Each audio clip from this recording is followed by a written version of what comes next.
જય શ્રી કૃષ્ણ. કેમ છો મિત્રો? આજે આપણે બનાવવાના છે જાદરિયું. આ છે શેકેલા ઘઉંનો લોટ, એમાં દૂધનું ધાબો દઈ દીધો છે. હવે ગોળ લઈ લીધો છે.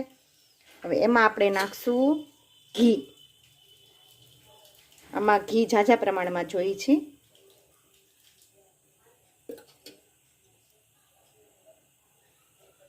ગેસ ચાલુ કરી દીધો છે.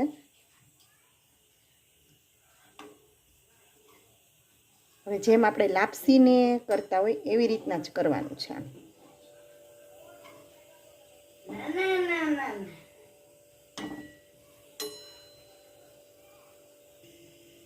આપણો ગોળ સરસ ઘી સાથે ઓગળી ગયો છે.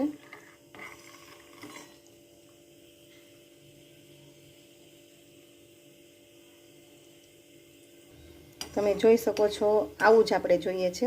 હવે આપણે ધીમો કરી લેવું ગેસ અને એમાં લોટ નાખી દેશું. તો આપણે સરસ મિક્સ કરી લીધું છે લોટને, ગોળને અને ઘીને. તો આપણું જાદરિયું બનીને તૈયાર છે.